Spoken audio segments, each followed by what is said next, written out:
Thanks for listening to another episode of the Gifted Performance Podcast. If you're listening or watching on YouTube, make sure you subscribe, as well as hitting the like button and the notification bell so you never miss a video. If you prefer audio format, search Gifted Performance on Apple Podcasts, Spotify, Stitcher, Google Podcasts, or your favorite podcasting service, and subscribe today. Make sure you also rate and review the podcast, as that helps us out tremendously. Enjoy the podcast and stay gifted.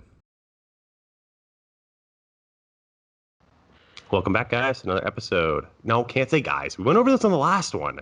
Welcome back, gal pals, to Why do you say another. party people?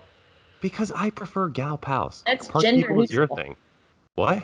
Gender neutral party people. You're right. You're right. Party pals. Party gal pals. Gal party pals. There's many options. Leave your favorite in the comments below. But we're back for another episode of the GPP, the Gifted Performance Podcast, where we give you the knowledge and practical takeaways to improve your own general physical preparedness. For life, for the gym, for everything, we're here for you. An episode, specifically episode number 2. Guys, we made it through episode 1. We didn't get kicked off the airway after episode 1, so that's a beautiful thing. We're back, the Women's Podcast. It is I, Resident Woman. That's how I'm introducing every single one of them. With my two pals here. We got GP Jimmy and Jessica Lifestyle Lee.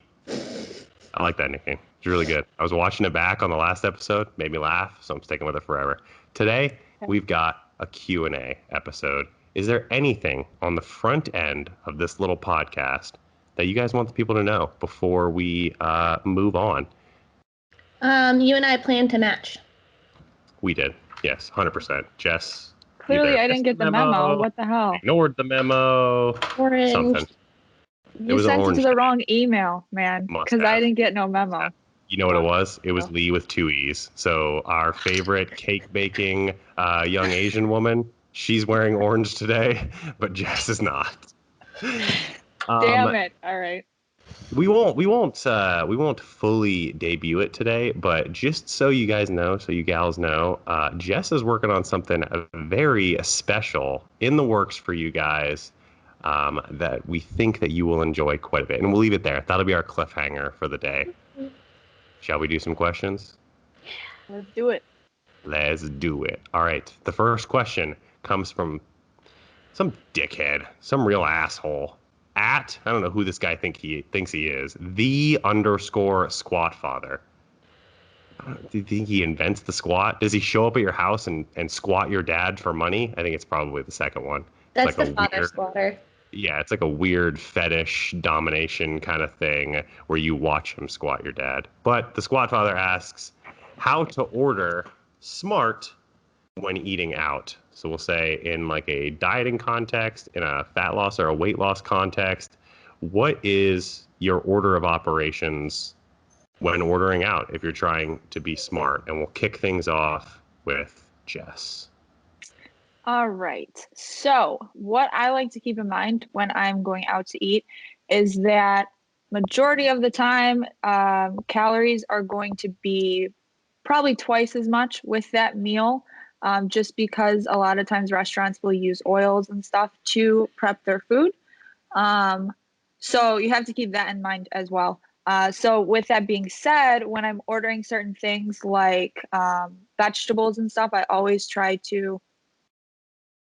Are you talking to me, Ryan? You're moving your lips. Lexi was delivering me coffee, so I was thanking her. Everyone say, thank you, Lexi. Back to it.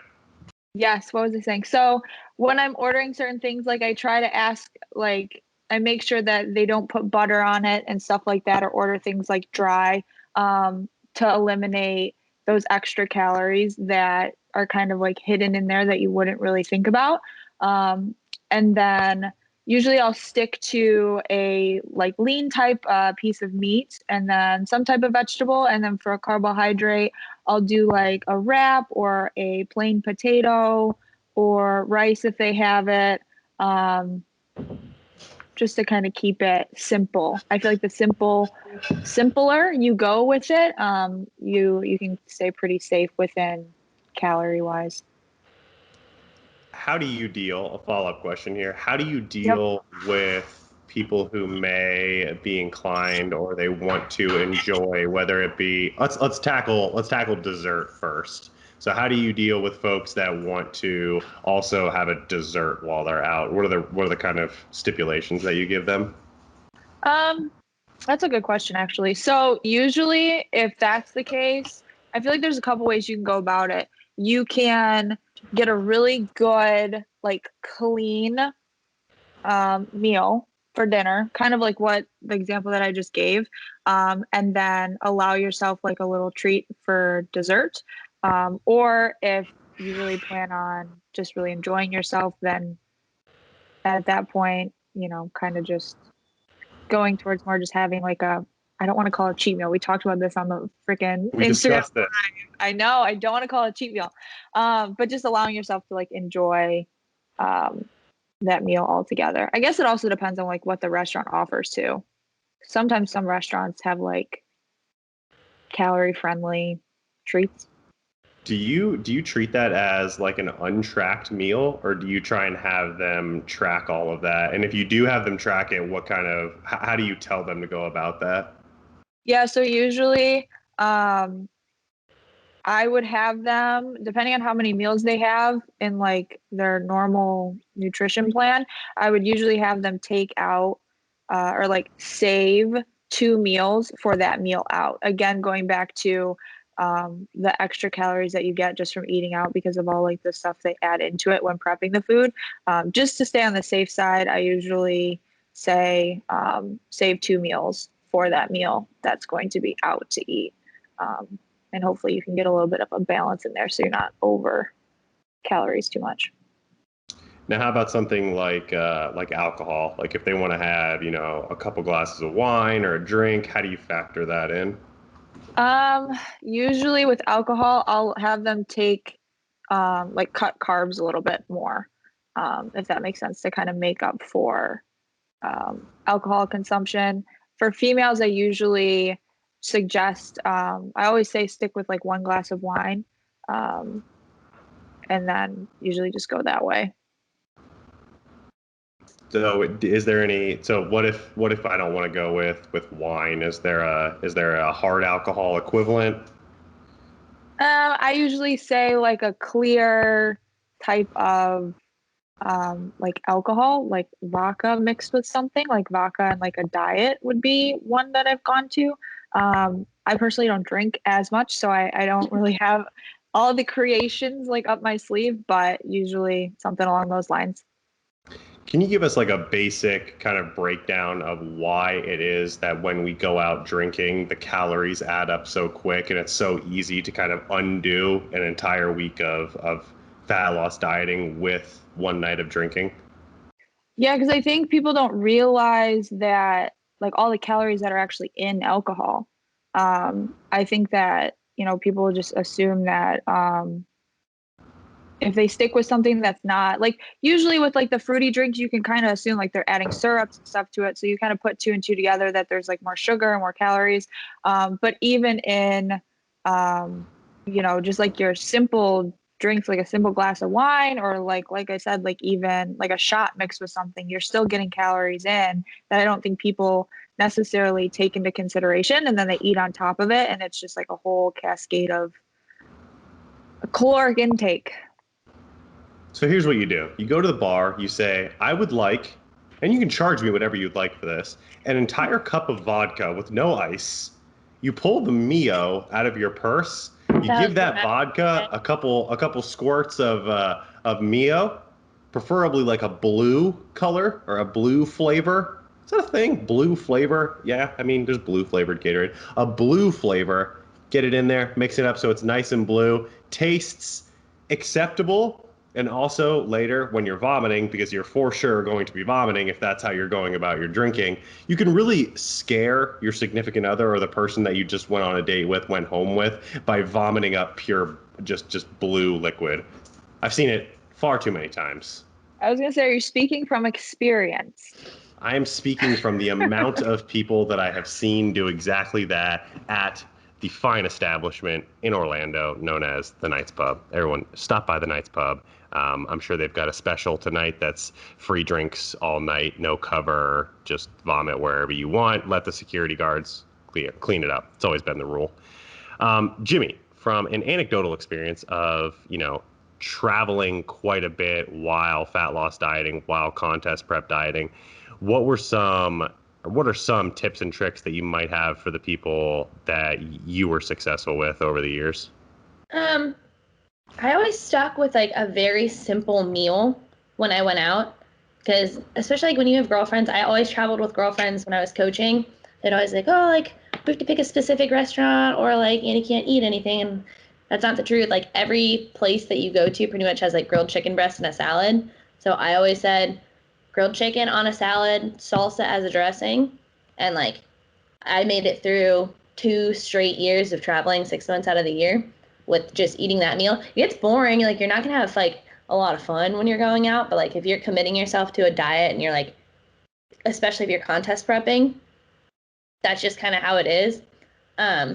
Also, like if you look at food when you're going out the same way as you look at food when you're at the house, like you start with your protein and you try to figure out like what's the leanest protein that I can order out. Like if you get I learned like the hard way about turkey burgers at restaurants. Like the turkey that they use at a restaurant is not like your 99 lean ground turkey. It's like they're pretty much 50-50. It's like worse than their beef half the time. So if you stick to things that you absolutely know, no matter how they prepare it, are going to be like pretty low calorie. Like I don't like it, but like tilapia is usually like a white or like grouper, like a white general fish. And you can like, I know everyone's always scared to ask the waitresses, but like coming from a waitress's perspective, like ask them as many questions as you feel necessary. Like, how do you cook this? Is there another way that you can prepare it? I've had people, like friends that I've been out with, like say how embarrassing it is, but like, it's my food choice. I need to know. So if you ask like how they prepare their vegetables, like Jess said, like most of the time they like fry it or butter everything. If you ask them to like boil your fish, they probably will. If you ask them to boil your shrimp, they probably will. If you ask them to prepare your chicken with no oil, like they'll work for you with you because you are the customer and it's their goal is to like make you as happy as possible. So asking as many questions as possible is a good tip, even if you feel uncomfortable. And you can preface it. I used to preface it like the same way. I would say like, hey, I have a lot of questions, but like I have a ton of dietary restrictions. I just want to make sure that like everybody's on the same page. And I've sent food back a couple of times, like, and it's not fun in the moment, but later on, you're like, okay, well, I'm very thankful that I did that, or I would have had X amount of extra calories. But sticking to like one solid meal that you know you can get everywhere is very helpful, because then it kind of eliminates the stress of like going out and looking at the menu ahead of time. It kind of makes you look like the crazy person in the group, but if you're like scrolling down the menu and you see like, oh, they have a grilled chicken dish with broccoli, and you're like, all right, now no more stress. Like I don't have to be the person who doesn't eat when we go out or something. Simply. Also one other, sorry, silly one. The portion, like the side portion cups that you get at most restaurants are exactly 2 ounces. So I used to do this like crazy thing where I would like put other things in the portion. I would just ask for a side cup all the time, just an empty one. I would put certain things, like if I wanted to have olives, because I learned the hard way that olives have fat a long, long time ago, but I love olives. So I'd put like 6 or 7 olives in like a little portion cup, and I'd be like, all right, that's pretty close to 2 ounces. So even if it was like a general idea of what I could log, it was better than not logging it or just completely free guessing. And same with like dressings. They'll come in like a 2 ounce cup. So you can like, at least if you ask for the dressings on the side, you can say, okay, that was 2 ounces of ranch. And like most ranch at every place is the same calories, just ranch. But those are my crazy tips. I like those tips. I'm glad you mentioned do your research, because that's a big one. Just like looking at the menu beforehand eliminates that like stressful moment where you're there and then you have to like really kind of pore over the menu to be like, oh man, what can I make work? And it can kind of send, super weird to say this, but it can send like the message to the people that you're with that you're not like sitting over there obsessing over the menu. You've got your selection, like, oh, you saw it, you picked it. They're not like, oh, look at Annie or look at Jess over there, like staring at the menu for 30 minutes trying to figure out what they can eat. One other suggestion that I tend to give my clients is I tell them to overlog whatever they had. So if they think that they had, 4 ounces of salmon, a 6 ounce potato with, I don't even know, a cup of broccoli. I just tell them to overlog all that by about 25%. So log the 4 ounces of salmon as 6 ounces of salmon, log the potato as an 8 ounce potato, and then overlog the broccoli a little bit, because that can kind of account for some differences in portions size. But one thing, and I'd like to get your guys' thoughts on this. One thing that I've always found weird is that, like, it's super strange to me that people think, like, I'm going out to dinner with my friends. The premise is I'm going out to spend time with my friends, but all of the focus is around the food. It's like people treat it like I'm going out to get food and my friends will also be there. Like, you're Yeah. going out for the experience of spending time with your friends. Don't let the food be the focus. Let the food be an afterthought in, I get to spend the next 2.5 hours socializing with my friends that I haven't seen for a while and enjoying their company. Do you I think think that kind of reversal helps out? Well, I think that if, especially like, if you're planning this far enough in advance where you can wake up and go, all right, we're going to Applebee's tonight. I always get the Hell yeah. Applebee's margarita. I'm going to log that right now. Everything that I eat from here on out is going to be around that Applebee's margarita. Because I really want that, I'm going to do a grilled chicken salad with no dressing or just vinegar as a dressing because, again, like I want to enjoy my friends' margarita happy hour. We're celebrating. Um, so like doing your research and planning in advance will kind of lend you some more time to hang out with your friends versus like, well, I don't even know if I could fit this margarita now. Now I'm sad. Like everyone's drinking. I might as well just drink. Fuck it. Like I already ruined it. Like might as well also get a cake. Like a I used down. to do in Yeah. 2012, I got really, really lean and I was going out and getting blacked out drunk once a week. And I used to do exactly that. I would wake up on Friday knowing what was going to happen that evening. I was going to have roughly 12 ounces of vodka because I had planned out that I was going to So take 8 much. shots of vodka. I knew that I was going to have 1 cup of noodles, shrimp flavored. I was going to have 1 bag of Cool Ranch Doritos, and I was going to have 1 Arizona green tea. And the rest of my day became pretty sad in the food that I could arrange, which was fine because the goal was to get shit faced drunk. So by not eating much food earlier on in the day, I could guarantee that that night, warped priorities here, I was going to get hammered off those 8 shots of vodka. Well, all right. Yeah, for the kids, How's that? everyone. How's If that you for are functional behavior? 21 and this is your practical takeaway, don't eat That's all how day. you do it. Log your alcohol at 8 a.m. and go And I was out. so dumb at the time. I would wake up on like Saturday morning and I would go train, and then like by Sunday, like clockwork, I would be sick every week. I'm like, I don't know why I get sick on Sundays. Like blackout on Friday, wake up on Saturday first thing, train super hard. How's my immune system feeling? Not too great. Why am I sick on Sunday? I don't know. Doesn't make sense. Different type of practical takeaway here. Jess, another Yes. question for you that goes on this. How do you deal with clients who, let's say they do go out to dinner and maybe they make some choices that aren't super wise or aren't on the plan, and they feel the need to, like, quote unquote, punish themselves that following day with additional cardio, low calories? What's the conversation with you have with a client like that? It's funny that you bring that up because I get that probably once a week from like someone will tell me like, oh, Jess, because I ask when they check in, I'm like, okay, how well did you follow the plan? Did you go out? What'd you have? That kind of thing.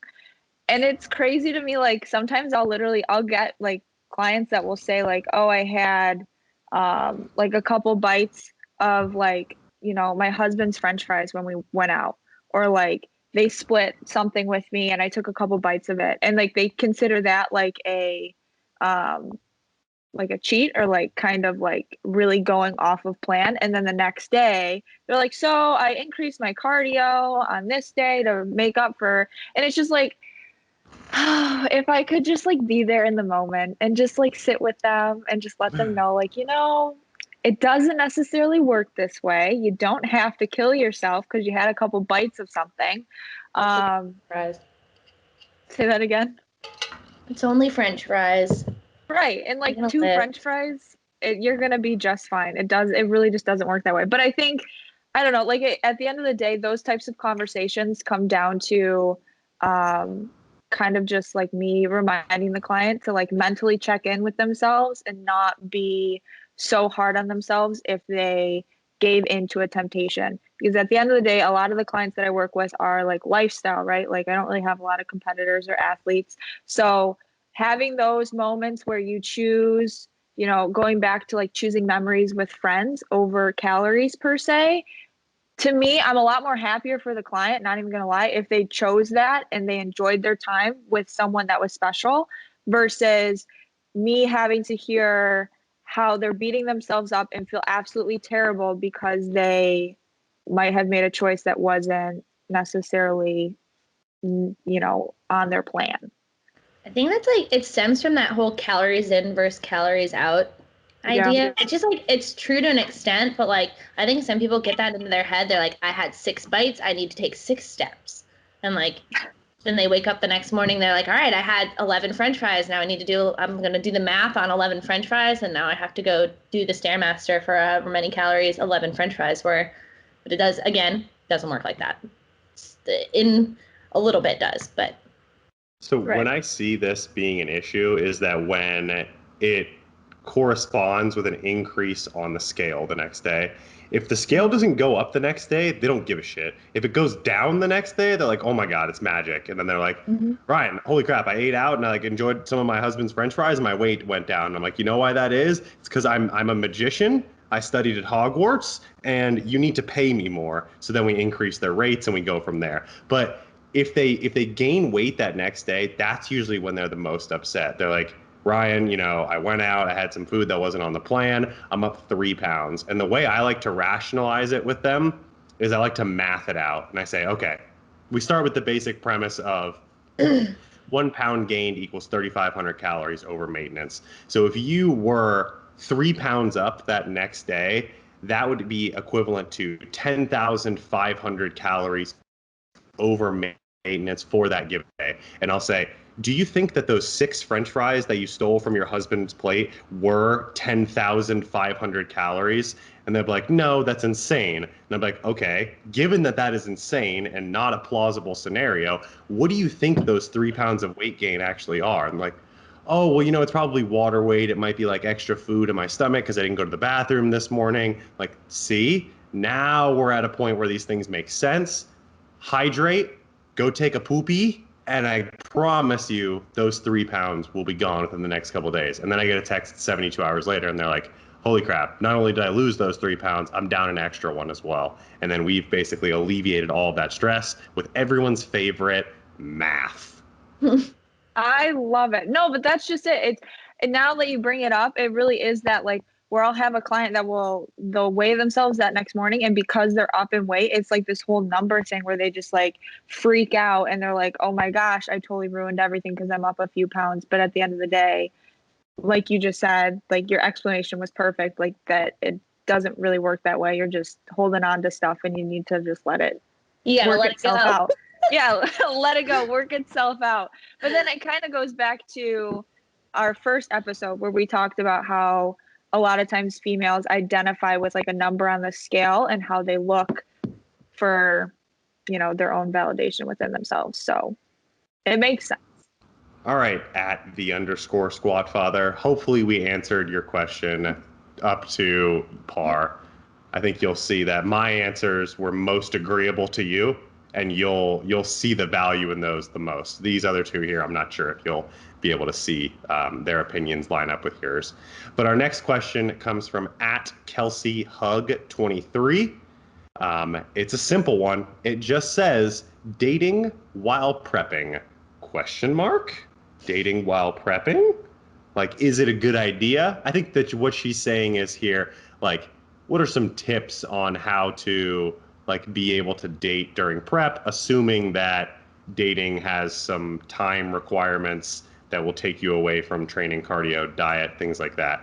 I am not fucking touching this question with a 10-foot pole, because my first prep was when I was 21 years old, and my dating life was disgusting. Look at a dumpster, the bottom, the dumpster juice. That was my dating life at 21. It will not be mentioned. And then I met this lovely woman right here who walked me through every prep from then on. Shaved my butt, did all the important things that come with a bodybuilding prep. But I'm interested to hear you guys some suggestions on how to manage dating while prepping for a bodybuilding show.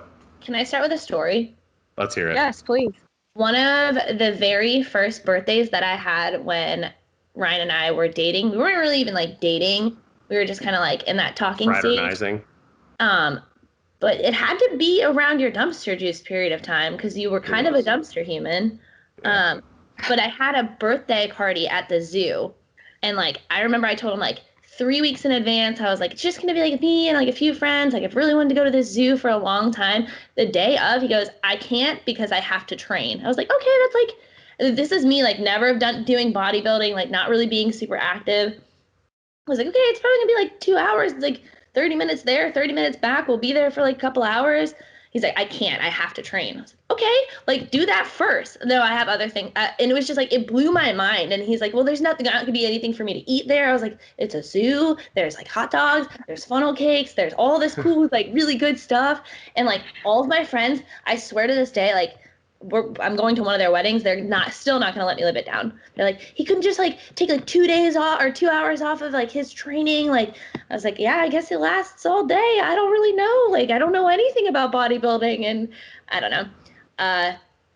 Dieting or having one person in a competition prep and one person who has no idea how one works, volatile, bad, toxic. I needed like a whole list of rules when we first started dating, so I knew what we could do. We like didn't actually go on a real date that didn't require us leaving the house for like a year, because like he couldn't eat out, couldn't do this, couldn't do that, like could only be like a couple of hours of like us spending time together, and it was weird. But I made it this far, so eventually it got better. But if the other person is included and like has no idea how bodybuilding works, you guys need to have like a full-on sit down, I'm gonna write this out for you meeting. And like, unfortunately, if you're not really like willing to go to those lengths, then maybe dating while prepping is just not on the table for you. It's only like however many weeks you decided. Maybe you could just be alone for those couple of weeks. But like, I know that sounds bad, but like it was a very confusing time in my life. I just didn't understand. Like, it makes you think it's like all about like there's something wrong with you because like they don't want to spend time with you when it really has nothing to do with you. It's like, It was mostly just that I had leg day, so priorities. yeah, it had something to do with walking around also. Like, I can't really be walking around the zoo because of whatever. There was a lot of excuses. And it was just Jess, That's interesting. Let's All hear right, your so- advice. Yeah, like I haven't. Okay, so like when I competed, I dated a guy, and I remember he was just like very understanding of like my just having to prep. I remember that. Like it was like not that big of a deal. Like it was hard for me because, if we went out to eat and stuff, like I had to like maybe not eat anything or like get something completely different, and that was like the most challenging. But I think I probably lucked out in that moment in time because like I didn't really get a lot of like there wasn't like arguments about like that I had to go train or that I had to like get a meal in or skip an event or whatever. But I haven't I haven't really dated a guy that's been like a bodybuilder. So now it's kind of like maybe I don't really deal with that kind of stuff like you were talking about, Jimmy, but like I don't know, like I get like my thing is because like my dietary preferences, I think that's where I kind of struggle with if I'm like going out on dates and stuff because I don't have dairy, like I just don't eat it. So like that's the biggest thing is like going out and finding things that don't have dairy in them and then having to explain to the other person like, oh, I don't eat it because I don't feel good if I don't eat it and like that kind of stuff. But it's never really been I think if you're just like open and you just like put it all out on the table, like this is what I have to do, this is what I prioritize. I understand, like, and then if the roles are reversed, if they are like the bodybuilder or they're in prep and you're not, then like you said, you kind of have to just be on the same page with that and communicate and understand each other's like point of view with that situation.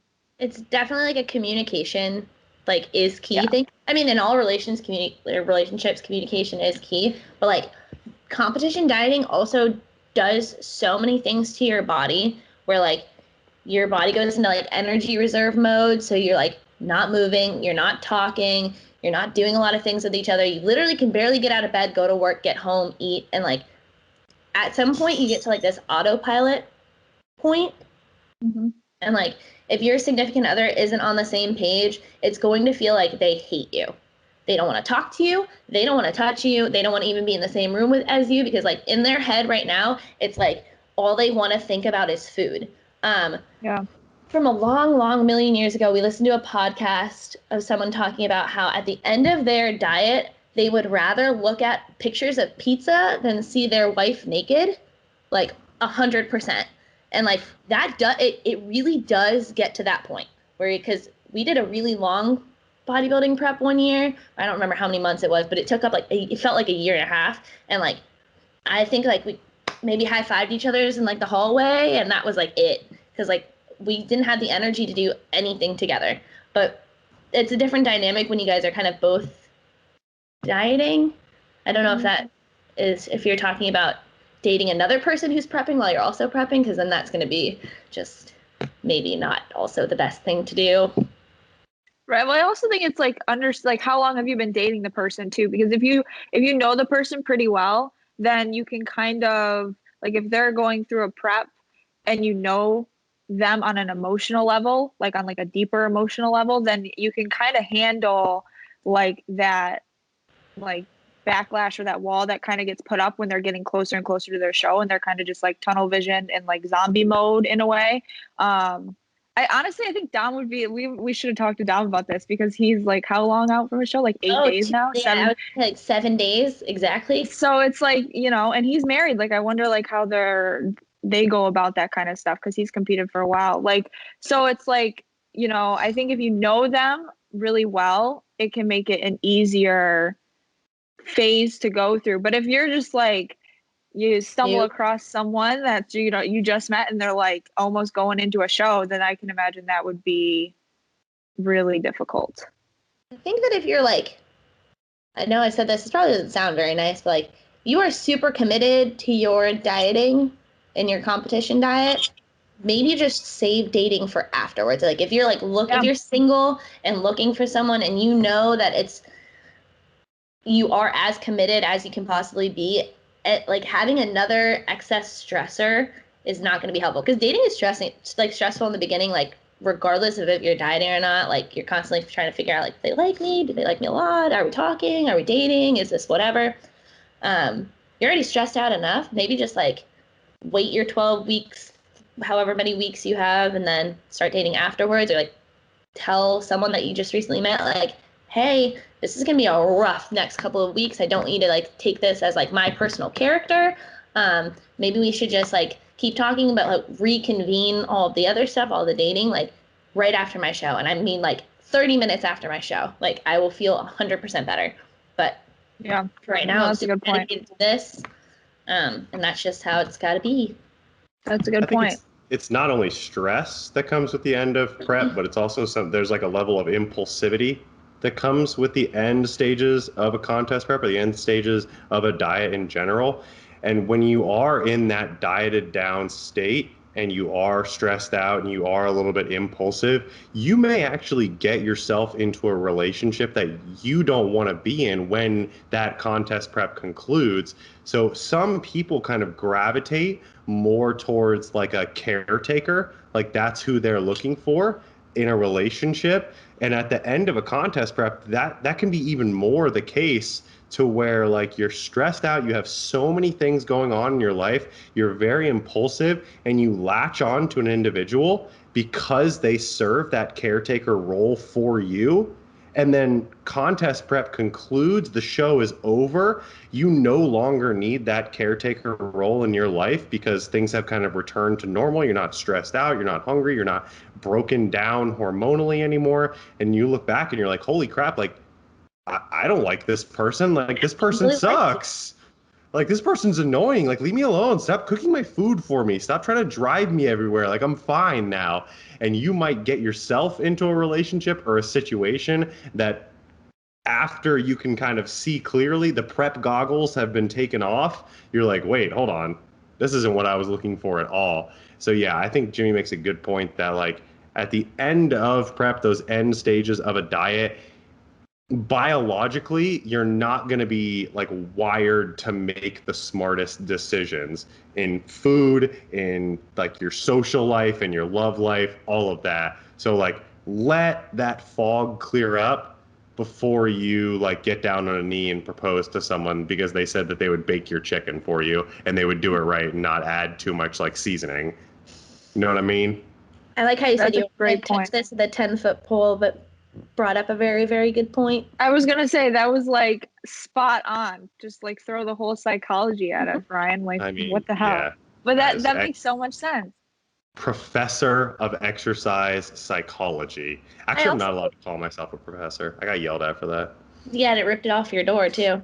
Yeah. I had that on my door outside of my office when I was teaching at Kaiser, and some guy like came by my office and was like, excuse me, you're not a PhD and you haven't done research in your field of study, so technically you do not meet the definition of professor. You're an instructor. I was like, okay, dude, call me whatever the hell you want. Call me Big Dick McGee's Ice Loft if you'd like. That's what we can go with moving forward. He didn't like that name either.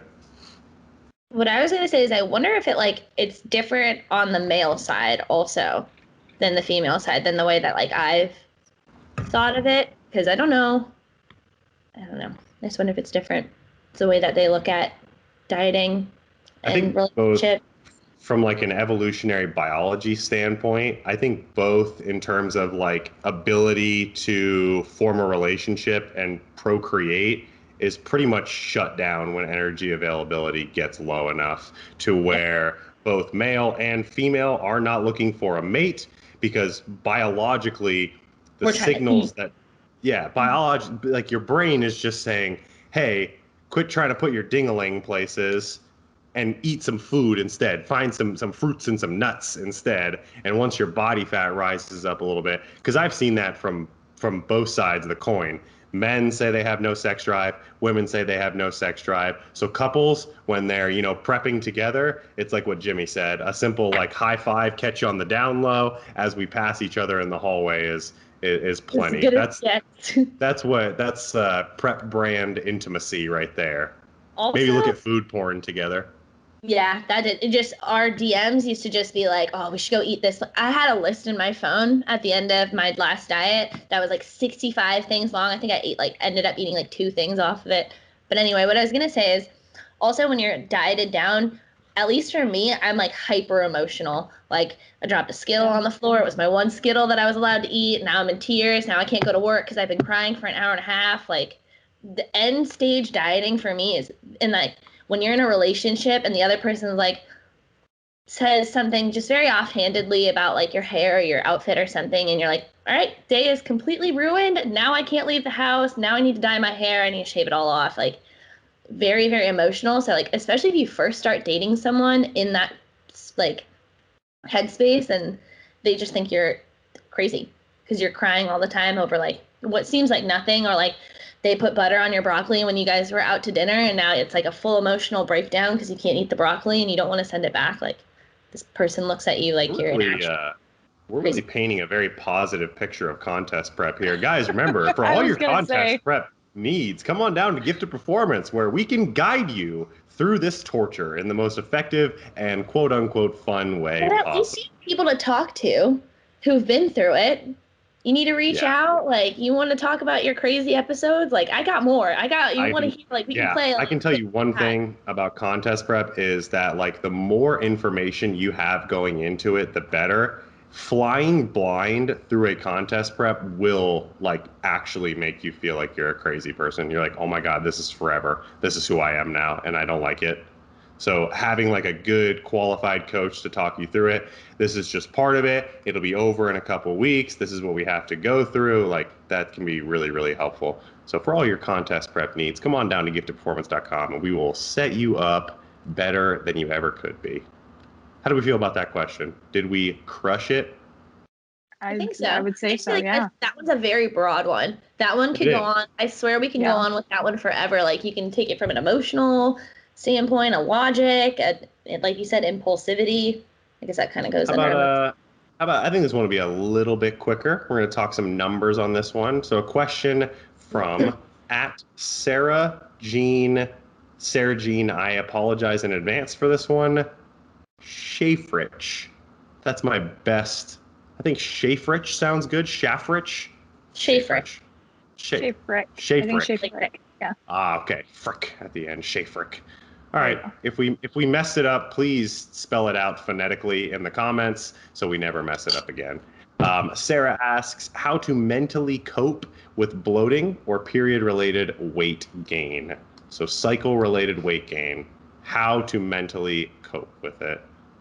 I don't know if it's like mentally coping, but if you track your period, it is very, very helpful because when you don't track it and you wake up one morning and you're like, I have no abs. Where did they go? I also weigh 6 pounds more. And you like have no idea on the timeline where you're at. You're just like, all right, well, I've screwed up my diet. I'm not training hard enough.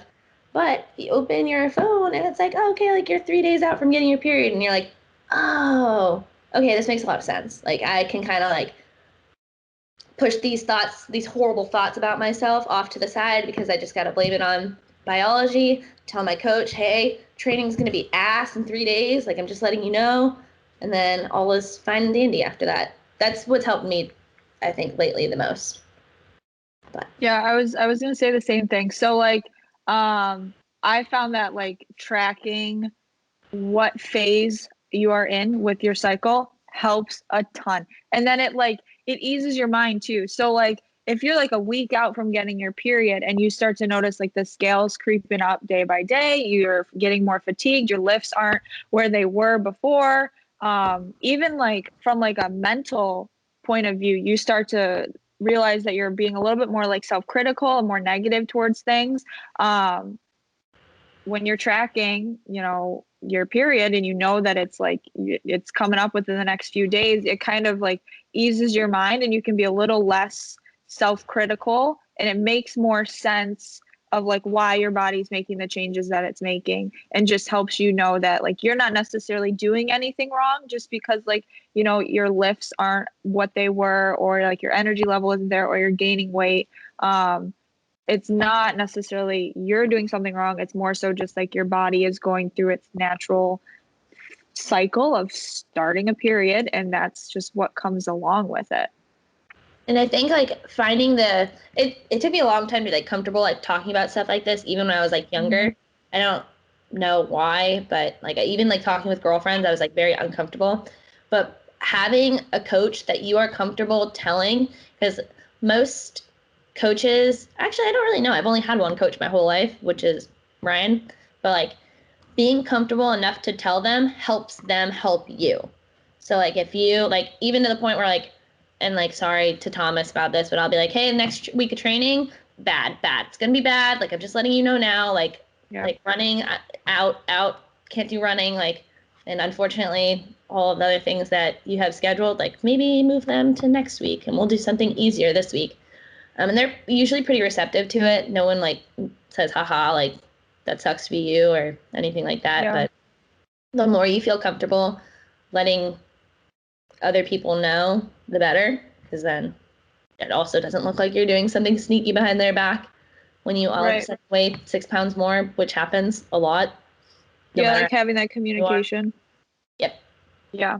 I also think it's important to like have a coach that understands that too. Because I've had females that I would start working with and they would be like, in like a check-in, they'll say like, listen, like I'm about to start my period. The scale's up a little bit. I'm noticing this, this, and this. I didn't know if you wanted to know that. Like I've had coaches in the past that never even brought it up. So I just wanted to see if this is something that we should talk about. And it's like, to me, that kind of blows my mind that like especially like being a female, like that's like one of the first things when I start working with someone, or even just like talking to like friends and whatnot, when we're just having conversation, if it revolves around like progress and stuff, like our cycles is something that like is like one of the first things that are talked about and mentioned, because it is so important. Like it dictates a lot in like your progress, because you deal with it every single month. And then also like when you are a coach, I know you have a lot of clients, but if you are kind of like clued into their cycle, you can kind of start programming around it, or like helping them program around it. Like take some bigger lifts this week, take it easy this week, stuff like that. And it kind of makes them feel more comfortable. Like, okay, well, she's saying like, I can take it easy on this, like for this week, because like, I don't feel so great. Like my coach says it, so it's true. It like kind of gives them like a secondary, like, okay, I feel comfortable doing this. Yeah, a little like reassurance, because like I'll even share my own, like with my clients, like I share my personal experiences and stuff like that. You know, when it comes to training and like how I have to make changes with my stuff too, because it's like I go through it too. Like it's not like I just don't have a period and I don't deal with what these other girls are dealing with. So it's like I get it. I totally get it. And yeah, it definitely is something that you need to be honest. Track. Yeah. Beep boop. Jess bot. No have period. No, that's you know what? It's crazy. Like what's crazy is I've actually gone through phases where like my period goes away because I've like dieted, or I've been in such a caloric deficit, or I have so much stress going on. And that's like a whole nother thing, because I'll have like, females that come to me and say like, hey, like I haven't had my period in like the last 2 months, like, this, that, and the other thing. And it's like, that's also an indicator that there might be something going on that you might have to start changing. Like if you haven't, like if you're not on birth control, because I've seen birth control take away periods too. Like if you're not on birth control and you're in a caloric deficit, you're training a certain way, you haven't had a period in like quite some time, or it's like very irregular, like that's kind of your body telling you that there's something that might need to change a little bit. So do you suggest your clients like having blood work done for stuff like that? Or just try to make modifications and go out from there? It depends. Like I've had some clients that get blood work done, but then it's also like when I hear, usually it's when I get the clients that come to me that I've already been in a caloric deficit for a long time, and then they kind of like, once I get to know them, the relationship's built, they open up a little bit more, like, oh, I haven't had a period in however long. And then to me, I'm like, okay, well, let's take a look at your activity level. How intense are your training sessions? What type of training are you doing? How much of a caloric deficit have you been in? What kind of like stress are you putting yourself through in that regard? Because I think a lot of people don't realize, like, you can have mental stress. You can also have the stress of being in a diet, the stress of like overtraining. Like all of it is like pieces to the puzzle, right? So we kind of take it one step at a time, and I kind of almost like work backwards and think about like, okay, well, how much stress are you putting on your body in what aspects? And let's see if we can start easing up on certain things and see if we can get some things kind of getting back into a flow. Hey, I see what you did there. Yeah, you got it. You picked up on it. All right. Sorry, Siri was harassing me there for a second. When I said, I see what you did there, she thought I was talking to her. All right. Couple things that I would like to add to see if they are thought-provoking on your guys' end. Number one, if this is a topic that interests you quite a bit, probably the number one resource that I've come across would be Lyle McDonald's women's book, and it's just literally called The Women's Book. So I would definitely recommend, that is the deepest dive that you can get into what to expect around the menstrual cycle, what effect different kinds and different generations of birth control will have effect, or what kind of effect they'll have on your body, on your cycle, etc. How to train around your cycle, and nutrition around your cycle. Not only what's going to be the best nutrition, but what to expect from a coach's perspective nutritionally from women as they go through both the luteal and the follicular phase. Some other things from a coaching aspect that I like to get right out there on the forefront when I establish a coaching relationship with my women clients is I like to, in our first call, I like to tell them there's no such thing as TMI, but I absolutely will yell at you for TLI, or too little information. And I specifically state, I want to know the ins and outs of your cycle, when you think it's coming, when it arrives, when it's gone, etc. And number two, my favorite topic in the world, number two, your poops. So I always tell them, because I always end on poops. They're like, oh no, he wants to know about my cycle, and they stress out, and then I pull them back in with the poops. Like, I want to know about all your poops as well. Then they laugh, and they're like, okay, I can tell them whatever I want to tell them. The second piece that I like to give them is like a rough estimation of how much weight to expect to gain when they do get their cycle. Depending on the women, that weight range can start with 1% all the way up to roughly 5 or 6% of their body weight gained, depending on some different factors around their cycle. And I like to lay them out in numbers for them. That means if you are a 120-pound female, that you can expect 1.2 all the way up to 7.2 pounds of weight gain. So if your weight flux is 7 pounds, I'm not worried if you're not worried. So we always kind of come back to that same page there of just like as much information and preparation as you can get out there. They're only going to think it's a catastrophe if you think it's a catastrophe. So if you get out in front of it and say, listen, this is what I'm expecting on the front end, when it happens, you look like a wizard. They're not worried because they knew that you were expecting it. The situation resolves itself. How do you feel That's about the end of my diatribe. pulling back? Like, if you have some women, including myself, get horrible menstrual cramps. Like, how do you feel about pulling back training when they talk about it? Or do you ever ask them hey, is this a week that you can train at all? Or yeah, so I just kind of set the bounds of I kind of reframe it as training is more steered by intent than it is absolute performances. So let's say you get your cycle and you're going into the hardest week of your training program, which is your 1 RIR week. Your 1 RIR efforts might be lower, you might get only 8 reps when you got 9 reps last week. But if the intent and the effort are there to where you still perceive that you are training 1 rep shy of failure, the stimulus that you're sending to the muscle is still sufficient to create progress. So on absolute terms, you may not be outperforming the previous week, but in relative terms for that week, you're still putting in a level of relative effort that is sufficient to continue progressing. I think people really get caught up in those absolutes. I got my cycle, I feel like shit, 2 reps down across the board, I'm taking a step back. I said, well, was it 1 rep short of failure? Yeah. Well, then you're still progressing. That relative stimulus that's being provided to the muscle is still enough moving forward. do you feel like most women are receptive to that? Yeah, I think so. I think reframing it that way works well.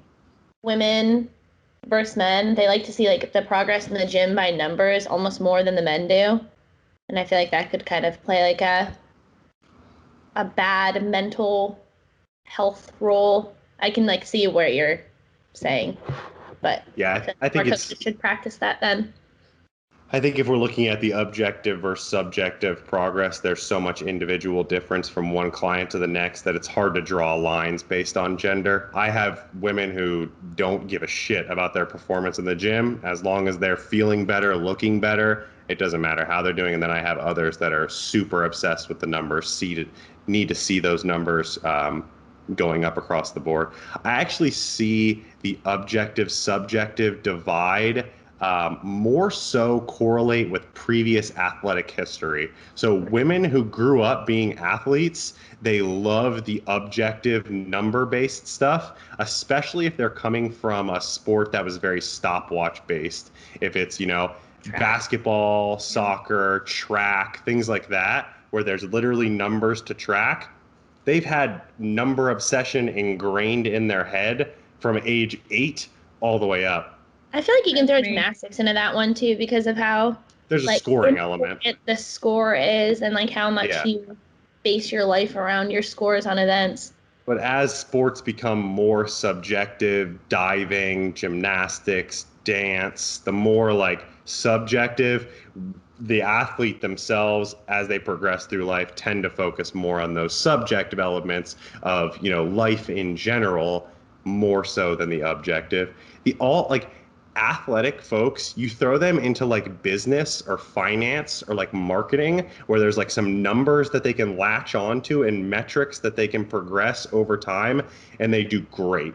You put them in Is like, that why I like you tell them, business so much? yeah, Probably. you tell them to like make a painting or like write a poem where it's super subjective, and like the wheels fall off. Their brains don't work anymore. Like, well, I thought this was good. Fuck you for not thinking it was good. It was good. I followed all the rules of writing a poem. I don't care if you like my poem or not. What are the people who fall in the middle of that?